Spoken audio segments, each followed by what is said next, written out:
xe luôn nè hôm nào bây giờ cứ tí sẽ đây tôi nói cho chế bây giờ có bị trả tàu ít trả lên nào không à ít trả là không mua sư chế mềm sao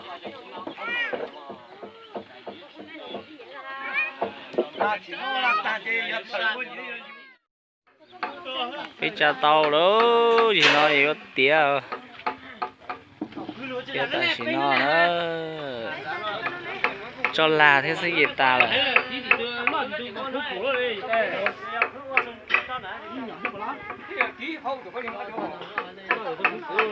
nhưng sợ u nó gì thay cho đừng ngấp được chưa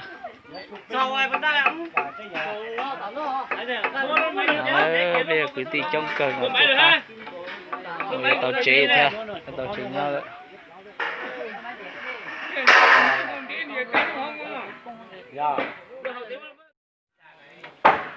chỉ nó bây cha ta là bây là tiền tàu nhẹ nào nữa bây chỉ nó tàu là tiền cho tàu nhẹ nào sảnh cho tàu nhẹ nó chỉ bây giờ bao nhiêu nó cho là chơi tàu nhẹ cỏ tàu nhẹ thì chỉ lư nên là bây giờ khẩu là thì vỏ sao nữa sau nó thì chỉ qua sợ cho cẩu nó thế họ sẽ từ cẩu với nó sẽ tao tía thế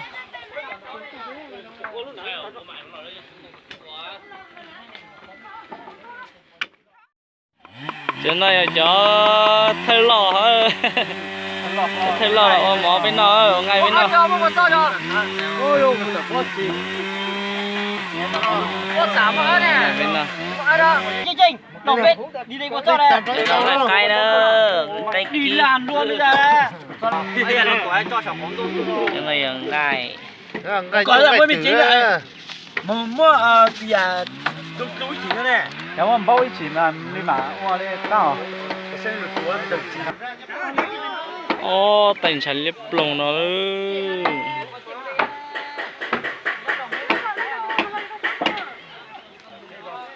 nó giờ tao lại thì tiệt mà chuyển đông thế nó ta tao từ bóng củ cẩu nó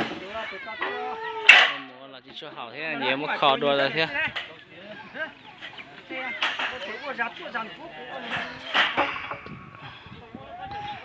nó gì tí mình chỉ chờ lên nhiều luôn mày nào thôi bao nhiêu tu thế nữa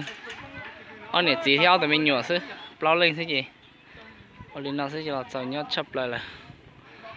cho nhà trên là nó lấy chỉnh rồi rau rồi xuống nó thế chớ đợi trông ở bên lên ship pam lên tiền cho ô chế là ô cho ô rau ở mỏ là ô tay thì sẽ để tao nó lại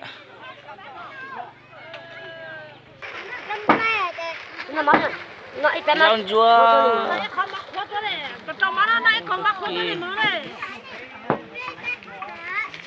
na mẹ mình thì mình tông mình na mình thì ha hả lo bà lo lại mình xếp lá bây giờ trên bên đây là mà tôi nó mà xếp lá hành hả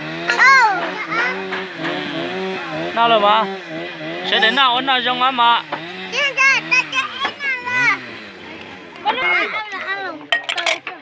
tí lấy chừng rồi đi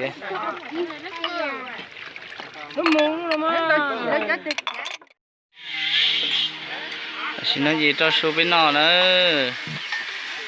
biết cho mỏ rồi là ta số gì cho mỏ bên nào cho bên mà đi vỏ chuyện gì nữa sao nó bên nhục quá tận nó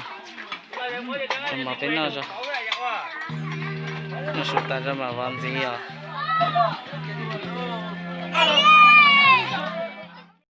xin nói chỉ biết sẽ đợi nó số nữa ít chồng mấy phong gì sẽ đợi cho nên sẽ đợi lần đầu biết nó số nữa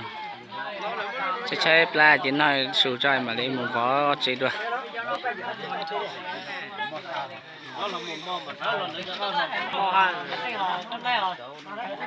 sẽ đợi bên nó số nữa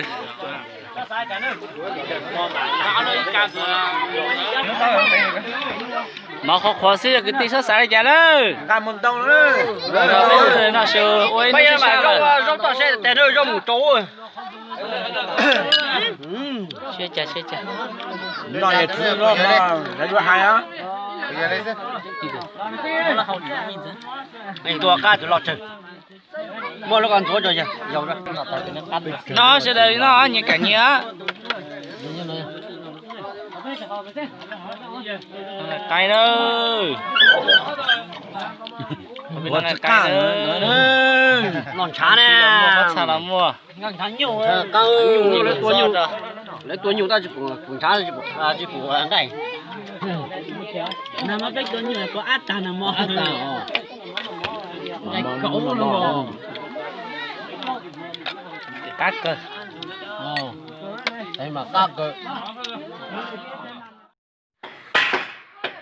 chết là ta luôn vô cơ vò sao luôn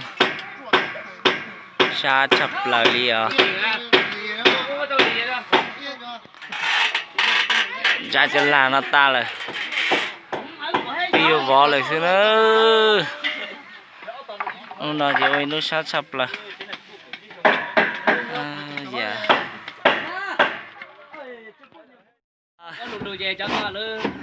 bây giờ bỏ thì nó chế đó bỏ cho ta nữa bỏ cho ta là bây bỏ cho ta đi thằng nó cái gì ta nữa